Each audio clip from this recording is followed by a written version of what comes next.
ஒரு கால் கட்டையா இருக்கும், ஒரு கால் நீட்டமா இருக்கும். ஜெபிக்கிற வேளையில ஆண்டவர் இந்த 2 கால்களையும் சமமா மாற்றினார். அப்படிதானமா?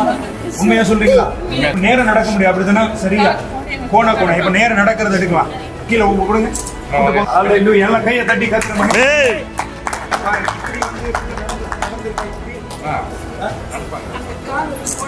கால் வந்து கோணைய வச்சு நடப்பாங்களாம். ஆனா இப்போ இயேசுவின் நாமத்துல நேரம் நடக்கிறாங்க.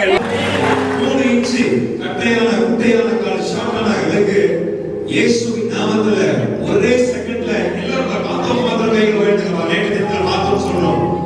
முன்னால நாங்க ஜெபிச்சோம். ஆமென் சொல்லுங்க பாருங்க. இயேசுவின் நாமத்துல அந்த கால் வளர்ந்தது. தேவனாம மகிமைப்படும். இன்னைக்கு அந்த இதோட வந்திருக்கிறாங்க. இததான் போட்டு யூஸ் பண்ணுவீங்களா? வரதுல இருந்து இந்த மாதிரி ஷூ மட்டும் தான் யூஸ் பண்ணேன் பிள்ளைக்கு. நான் ஷூ நான் போட்டதில்லை.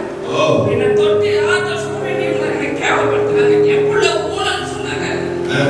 இதான் அந்த கார். இதெல்லாம் அவங்களோட பேமெண்ட் கார். இங்க போன எவ்வளோ அதாவது காங்கிரஸுடைய ரிப்போர்ட்டை கொண்டு வந்திருக்காங்க.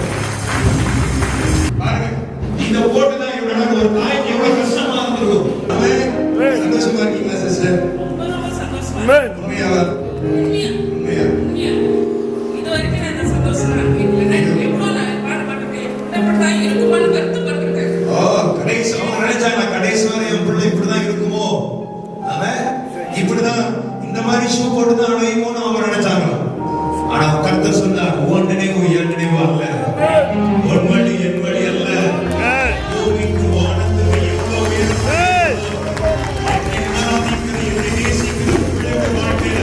அவ்வளோ பெரிய காரியத்தை சேகரித்து சொன்னவர் இன்றைக்கு இந்த இடத்துக்கு வந்திருக்கிற உங்களுடைய வாழ்க்கையில் இப்படிப்பட்ட மகிமையான காரியங்களை ஆண்டவர் செய்ய போகிறார். எல்லாத்தையும் தூக்கிட்டு வந்திருக்காங்க பாருங்க. நீங்க சபைக்கு வந்து எவ்வளவு நாள் ஆச்சு?